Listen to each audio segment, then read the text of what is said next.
Welcome, everyone. We are back with another episode from the recruiter's perspective. And today I have Nick Giannotti with Slack, and he's a lead technical recruiter with Slack, which I'm sure a lot of you, especially if you're in tech right now, you are using Slack on a daily basis. So I'm really excited to have him here talking about their process and his tips and tricks. Nick has been in recruiting for quite a long time, so I know he's not coming from a new perspective. He's got a lot of perspective on hiring, both within a company as well as on the agency side. So, Nick, thank you so much for being on the podcast. I'm so happy to have you here. First off, I want to thank you, Julia, for having me on today. I'm really happy to be here. Recently listened to your podcast and I found it really refreshing and interesting. When you asked me to come on, I was flattered. So thank you for inviting me to be featured on here today. Oh, you're welcome. Just to tell you a little bit about my background, thank you for the intro. And I started off my career on the agency side, like most recruiters, and worked on more the client-facing side before moving over to a managed service provider, getting more experience on the account management side, and eventually internal recruitment, where I've really grown to know and love. But I'm really grateful for all my experiences. I got different perspectives from different angles, from supporting clients to being the client and working with external agencies. So currently, as you mentioned, I work as a lead technical recruiter at Slack, covering anything from software engineering to machine learning, DevOps, and security engineering. I partner closely with engineering and product leadership to deeply understand their teams and hiring needs while making hiring recommendations, building strategies to hire amazing people for Slack. I think most of our audience members, as you mentioned, are probably familiar with Slack since they're probably using it every day. But for those that aren't, Slack helps teams work from anywhere. So Slack gives you access to real-time conversations with any of your team members across your company, whether that's via real-time messaging or huddles. But they also have features like Slack Connect, where you can reach out to external vendors.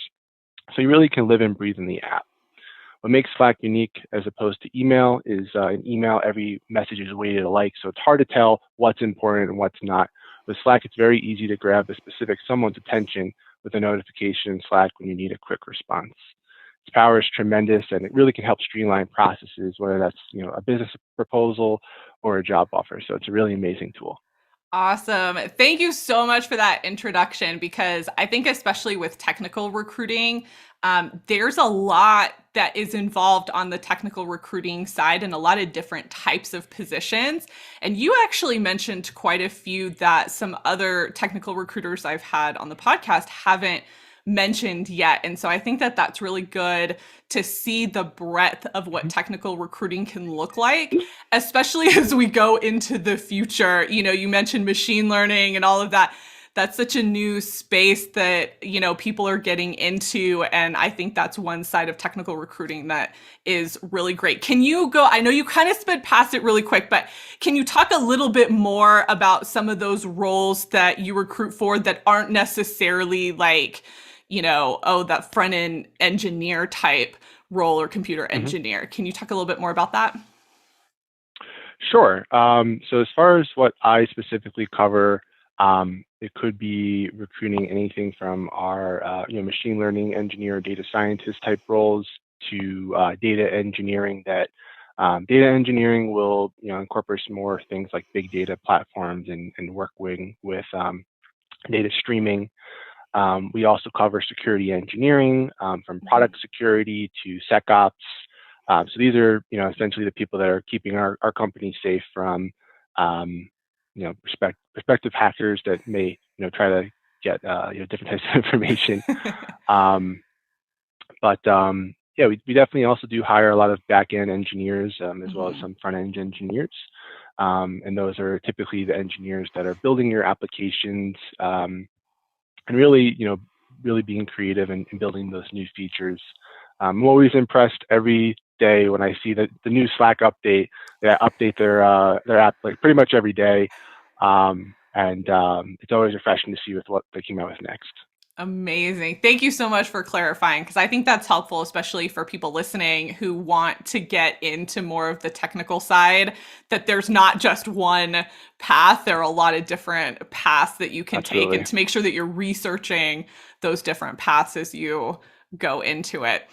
Okay, I want to talk about the Great Resignation because, and it has a lot of different names and terms now. I think people are trying to adjust it to fit whatever their situation is. But I'm going to go with the Great Mhm. Resignation. I'd love to know kind of your perspective recruiting now in the middle of it and what that looks like.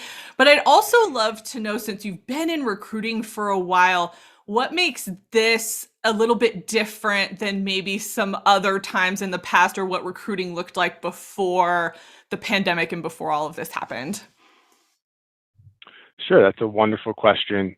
I'll stick with the name, The Great Resignation. I can only speak on behalf of myself, but to be honest, at least with my role, it's been business as usual at Slack.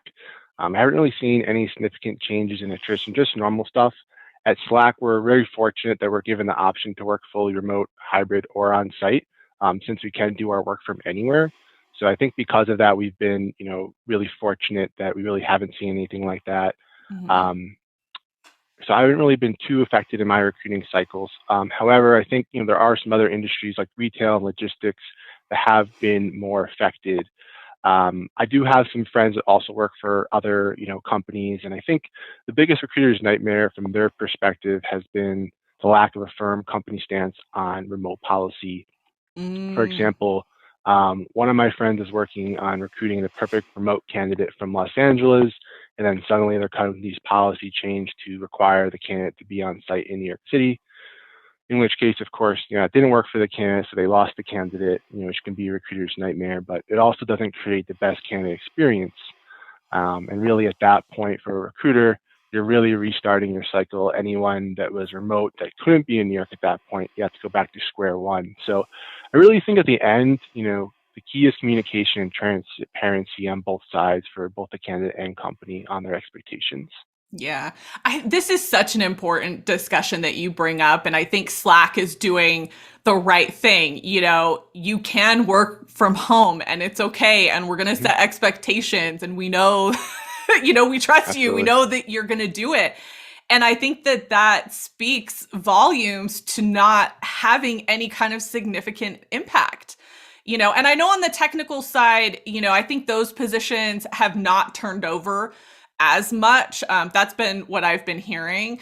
But I think it's bigger than that. I think what you're talking about, the policies that an organization is pulling down, I think that's so important and so good for candidates to look at when they're researching organizations. What is Absolutely. the policy today? And how much has that policy changed in the last 2 years? Because I know that's been a huge issue for a lot of people. Absolutely. And I think following, various tech resources, I see that it changes every day for some companies, and then there are other companies that have decided not to make those changes. I think as a prospective candidate, it's definitely important to get the information before you're applying to the role.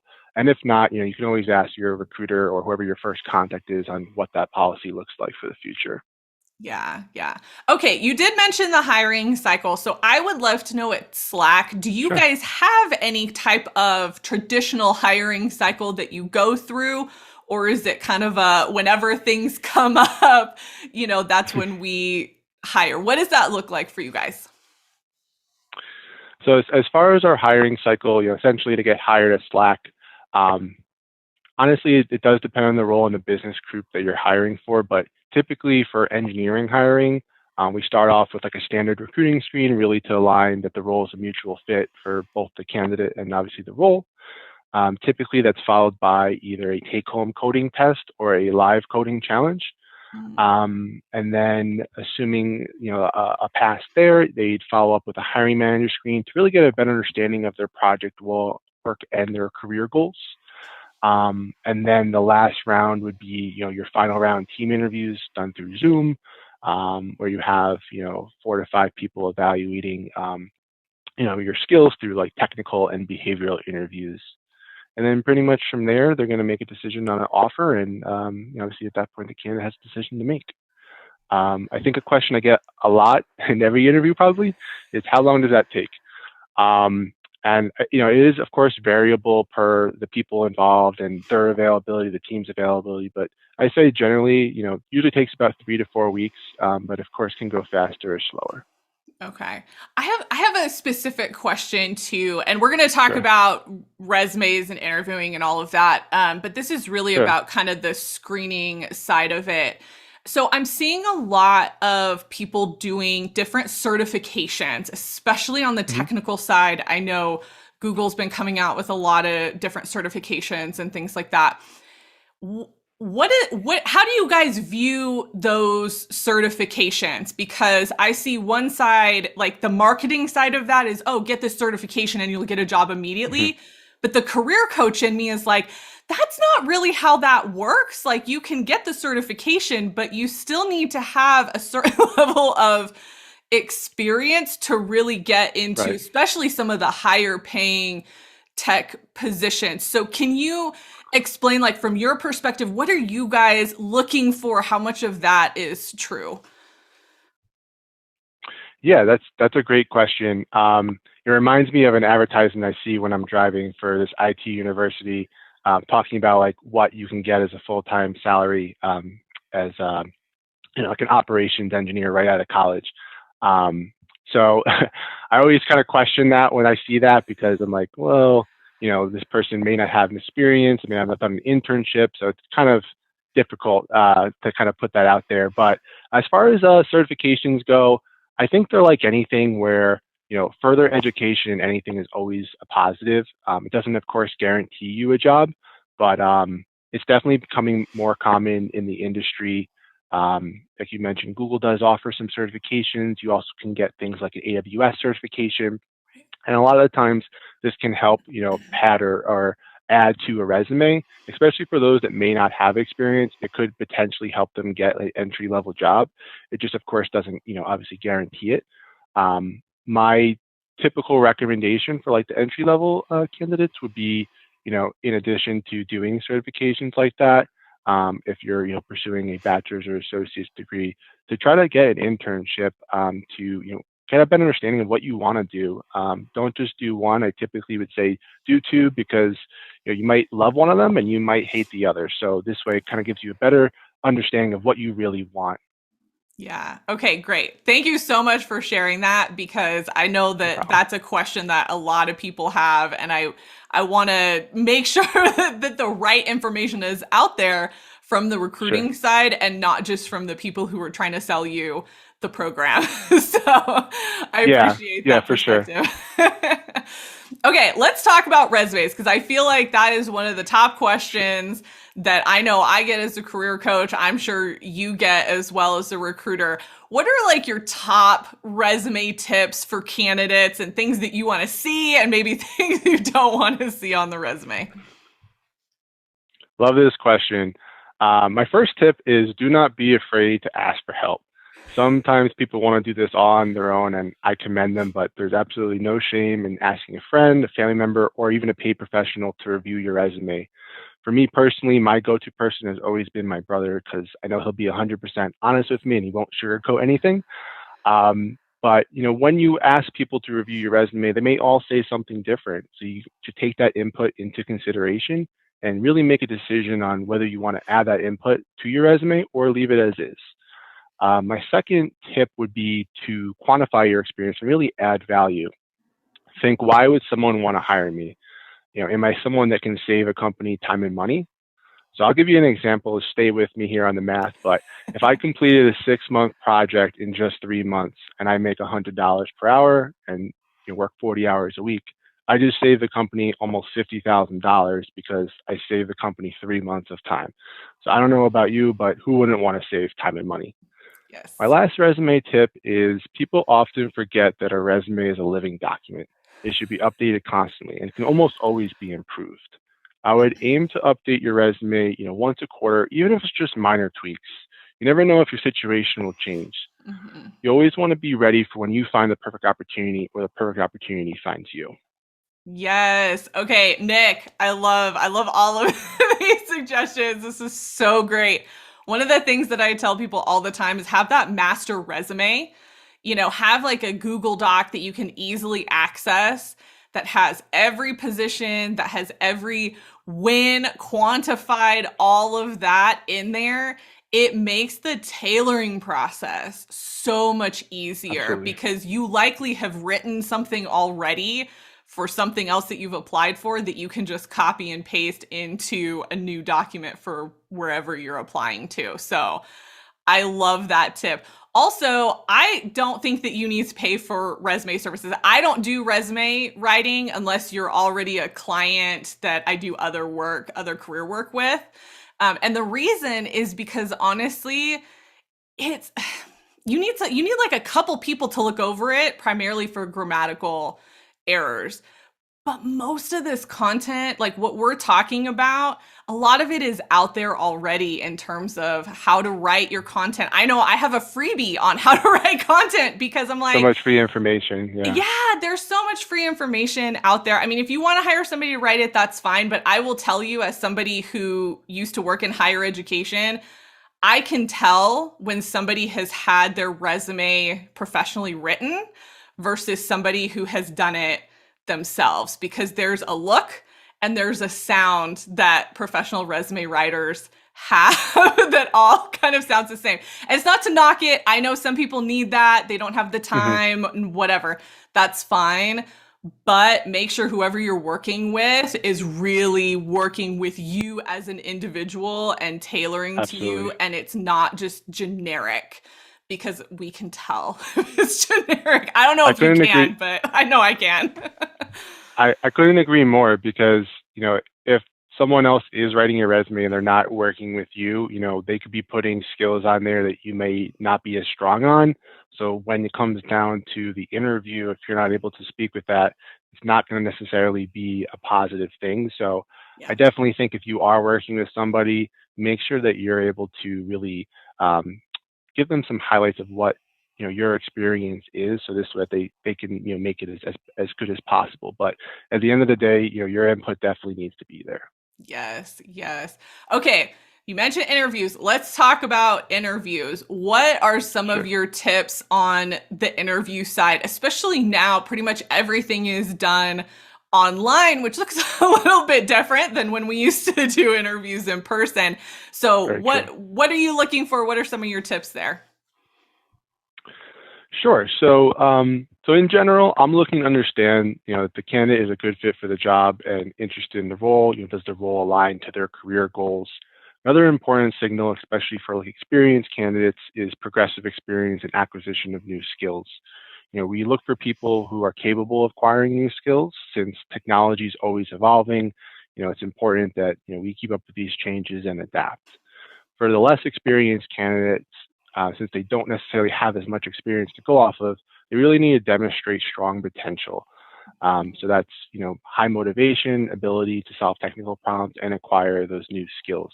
There's a lot of coding platforms out there, from HackerRank to CoderPad to LeetCode, that enable engineers to really practice their problem solving and coding skills. So I definitely encourage any of our technical folks to try out samples on that. I also, make sure you do your research on the company. Take your time to read about Slack and think about why it would be interesting for you to join us.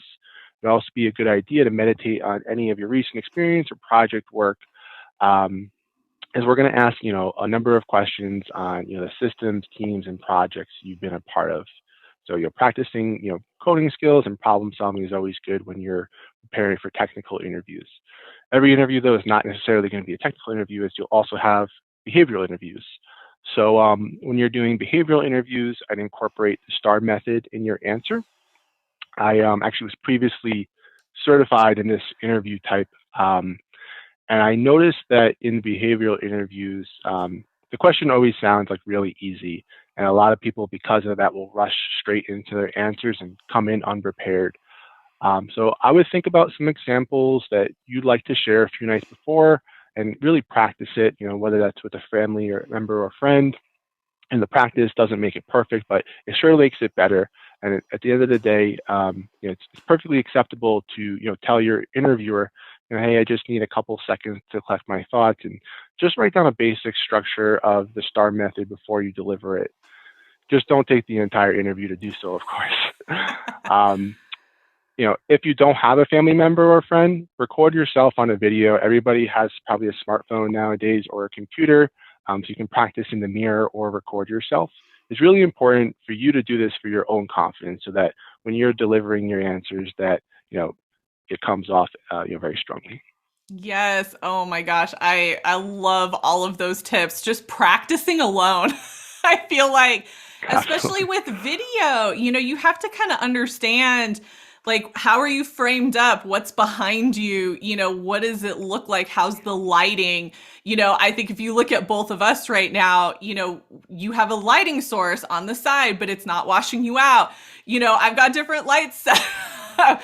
Those things matter in terms of how people are viewing you, and as much as what is coming out of your mouth as well. And so, yeah, just being comfortable. And all of us have been on video now, most of us, at least for the last couple of years. And so just being able to be just that much more comfortable and practice is so key. And because it's on the computer, I would have notes up. Like, there's an advantage that we have now with video that you don't necessarily get in person. It's harder in person because it's harder to Hmm. have your own personal notes. Like, so if you have a Right. couple of stories, make like a quick little notepad on your screen just to trigger yourself so that you remember those stories. Love And I that tip. think I don't know. For me, sometimes I get so nervous that my mind goes blank and I forget all of Hmm. the great things I've done, even if I've prepared. And so just having that note there, I think, is really good to just trigger you to some of those experiences. Absolutely. To piggyback off that idea, I also like that idea for, asking questions, to have those questions written down beforehand, because oftentimes at the end of the interviewer, you might be drained from all the questions you answered. You might not think of the questions you want to answer. So if you have them, written down or typed up beforehand, this way it's a reminder to you, hey, I should, ask these questions. You don't necessarily have to ask all of them, but it helps really show your interest and get you to learn a little bit more about the job. Yeah. Awesome. Okay, I have a controversial question. It's been controversial in my interviews. Do we care about cover letters? Like, what's our stance on cover letters these days? Yeah, I love this question. I do think it does matter, per the industry. I can only speak on my personal experience, but for tech roles, I don't particularly care about them too much because I recruit from mid to senior level individual contributor roles. So at this level, they're experienced professionals, and their resume typically speaks for itself. However, for like senior leadership or people leadership type roles, it may be more expected since it may test written communication and presentation skills.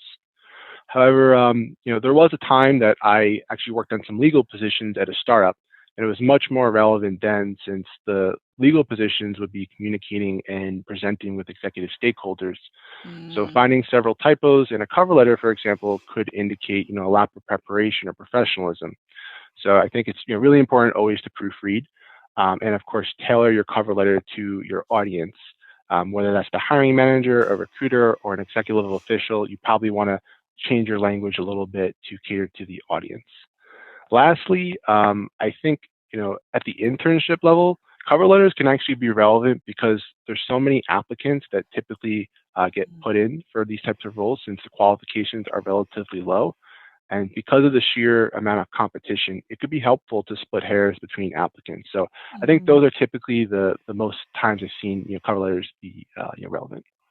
I love that. I love that perspective, and it's been really consistent, honestly, with some of the other technical recruiters. Basically, if you're Hmm. in a technical role, it's like, it's not really needed, which I think is great. I think it's great for that Sure. population, but I think you're spot on with positions that require a lot more soft skills and, Hmm. possibly even writing as well. I think that cover letter can really help.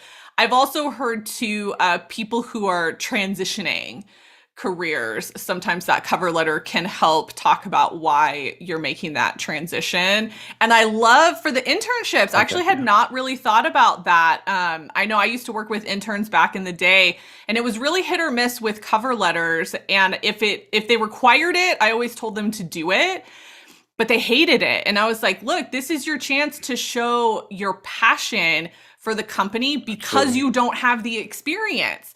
So you need to be able to tell the story of why this position matters to you. And then I think it also makes them think about why they even want the position, which I think is really helpful.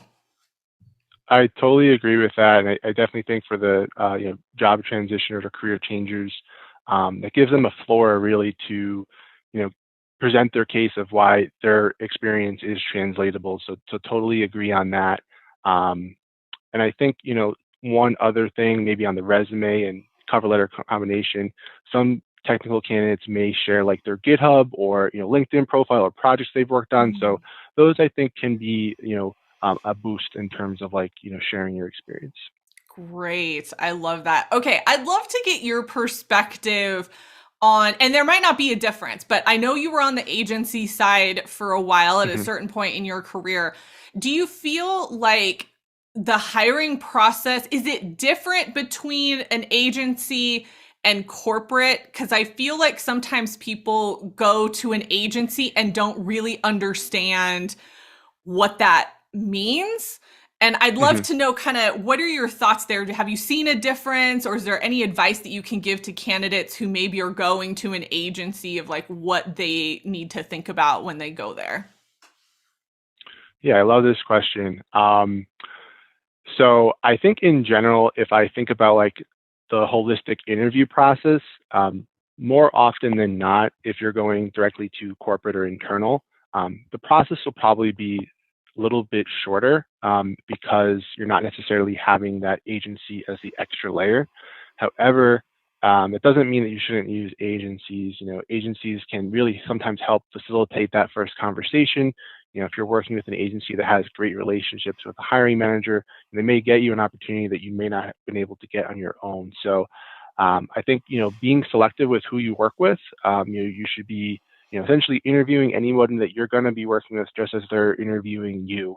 Um, so I think just in general, you know it really depends on the person on whether they should use it or not. I would just make sure that they're reputable. Look them up online. See what kind of clients do they work with. Are you a financial professional and they only work with tech professionals? Maybe that's not the right fit. But if you go to their website and most of their work is accounting and finance, maybe that could be a good fit. So agencies are specialized, just like you know candidates or companies can be. So I'd make sure you work with the right one. Good. Okay. Awesome. I think that's super helpful for people to think about when they're trying to go between the two. Cause I know I've had clients that are like, oh, I don't want to go through an agency. And I'm like, if there's an opportunity that's going to get you some experience, that Hmm. could be the best in for you, if you're not having luck going straight to a company. So I want to make sure that people aren't like, just throwing them out. But you're absolutely right. There's definitely a legitimacy factor there. Make Absolutely. sure that, they are reputable. You should never pay for it, things like that. Hmm. You want to make sure that Right. they're going to work for you. Absolutely. And there are even some cases where you may not even have the choice to work with the agency. In the case of Hmm. like an RPO that completely runs, an internal process, you're going to be working with them anyways, since the RPO may have like the rights to that, contract or job. So just something to be aware of when you're applying. Yeah, great. And some companies can't afford to have in-house recruiting, That's also depending on very true. how their company is structured and, what their like income flow is, they might have to hire out because that's just the nature of their business. And so that's some of understanding the companies that you're applying for as well. Yeah, totally agree. Okay. What is something that you think job seekers should be doing but aren't doing right now? Yeah, so love the question. I think really networking strategically is something that job seekers should be doing, whether that's, connecting on LinkedIn, going to network events, whether that's virtual or in person with like a meetup.com. Meetup.com, if for those who aren't aware of it, they have different types of groups that you can meet up with. It could be, job seekers. It could be, even sports or gaming related. They have personal stuff as well. But it's a really great opportunity to meet people that you may not necessarily have the opportunity to meet, in person or virtually. Um, I also, when networking, I would really try your best to send tailored messages rather than like generic or templated messages. Last week I actually got an email asking a candidate to consider them for Amazon, and I was like, I don't know if you reached out to the right person. I work for Slack. Sometimes I also get like cold emails with just a resume attached with no subject line, no body, no indication of what role they're interested in. So it's not my tech recommendation to do that. You really want to use this as an opportunity to make yourself stand out. Right. One cold email I was actually really impressed with was I got a message from a candidate, never met him before. He had built an app that made his resume, cover letter, and GitHub into a Slack workspace with kind of putting them into each a separate channel. And I thought it was really clever, creative, and refreshing. And I knew at that point I had to interview him. So it's really an opportunity to get yourself that foot in the door. Oh, I love that. I love it when people get really creative like that. I think that it's valued more than people realize, Hmm. you know? Yeah, for sure. And I think some job seekers get so burnt out that, they end up sending things that, that I think when they don't send the right company and all of that, that to me is a sign of somebody that's probably been just like repetitively sending messages. But I can Right. tell you, I actually would love to know your thoughts on this as well, maybe personally as well as professionally. I see a lot of people, especially on LinkedIn, that are like, oh, I've applied to 100 jobs, 200 jobs. I mean, these are people applying to hundreds of jobs. And they see it as this like amazing thing that they've done. And for me, as a career coach, I see that and I'm like, oh, okay, so you are not targeted with what you're looking for and what you want, because my strategy is always less is more. Like really to hone Hmm. in on a couple of companies, do that research, connect with people, connect with recruiters and really work that side of it versus throwing applications out to like hundreds of different companies and positions. Do you have any thoughts on that? Yeah, so I mean, I've been on both sides of that. So, as a candidate, as well as obviously receiving the candidates that do serial apply, as I call it. Um, I think in general, it's not necessarily the best strategy because from a bandwidth perspective, if they're putting out 200 applications, best case scenario, they get 200 interviews. They're not really going to be able to take those. That's first of all, it's Right. not going to happen. But but I definitely think the more tailored approach is definitely stronger because having some of that information about the company, why you'd want to work with them, what's interesting about the company to you, and really allowing yourself to dedicate more time to it, I think is typically the better strategy. Mm-hmm. For example, if you were looking for, advertising technology companies, there may be a select few that you may be interested in. So I think that may be the better strategy than blasting 200 messages. Half of them are in ad tech companies, Right. and you might just decline it anyway. So it may not necessarily be worth your time. I definitely think in a job search, your time is limited, right? You're working full time potentially. You might be an entrepreneur who has a side hustle. So you want to make sure that when you are putting out those applications, that you are obviously interested in potentially a good match for the role. But I wouldn't necessarily stop after the application. Fall back to that networking piece. You could probably find on the LinkedIn posting who is the recruiter. Sometimes it might be listed. Other times you may have to do a little bit of digging, going through like their company and people page, especially for the smaller companies. There might only be one technical recruiter. So might be a little Right. bit easier to send that email. Yeah. Okay.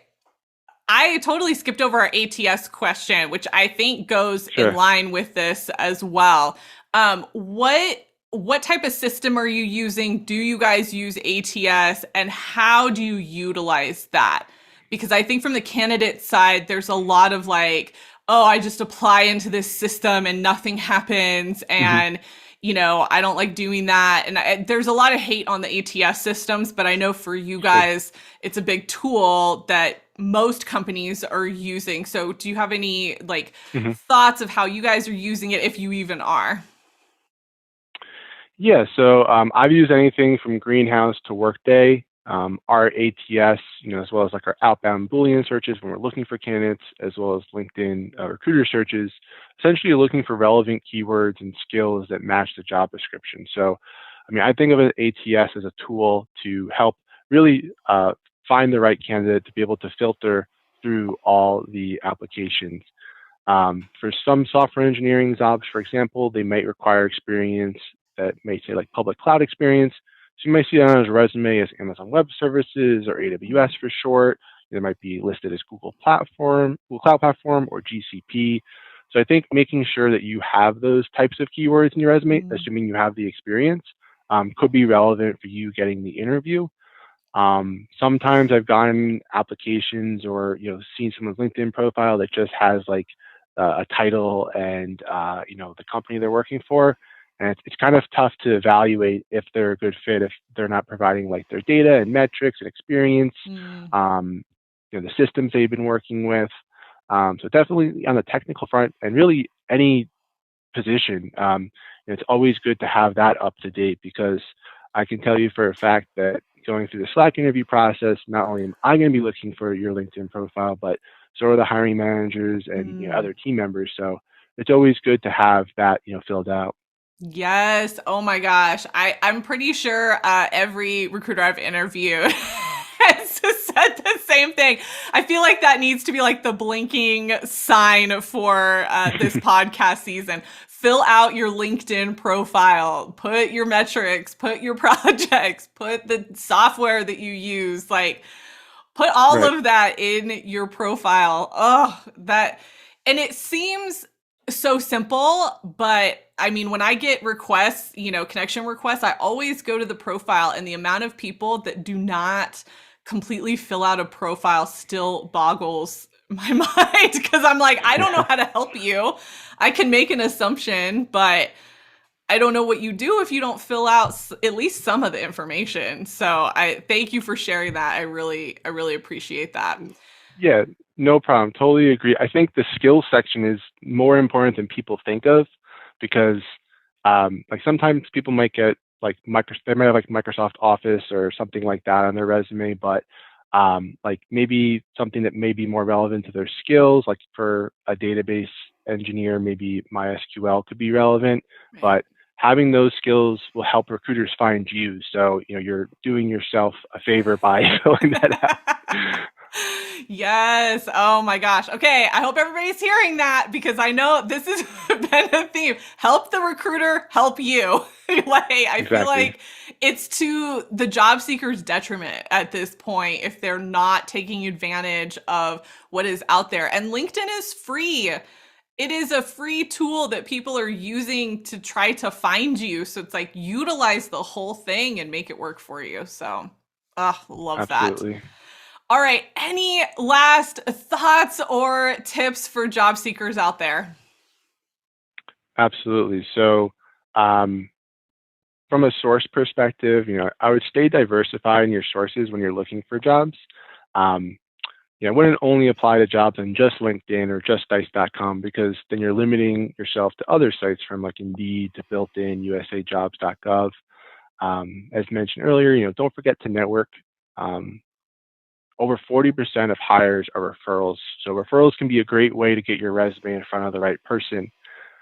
Thank you notes are really key. They go a long way to really show your appreciation, but they also really give you a great opportunity to reinforce why you may be a good fit for the role, and of course, show your interest. So I don't see that utilized probably as much as it used to be, and I think in the last like five years, I've definitely seen less. So definitely use thank you notes as best you can. And of course, stay positive. Job search is hard, and it can be a long process. It can take an average 6 months to land the right opportunity or more. Yes. Statistics say you may not land your first job you applied to, so you need to keep trying. It's perfectly fine if you don't land that first interview. Shake it off, learn from it, adapt, and keep trying. And lastly, you want to be able to stay organized. Create a tracker of where you're applying to. So when the recruiter calls, you know exactly who they are and what job they're calling about. This allows you to know where you need to follow up later on in the process as you advance through other stages. And lastly, the actual lastly, have a confidence in yourself.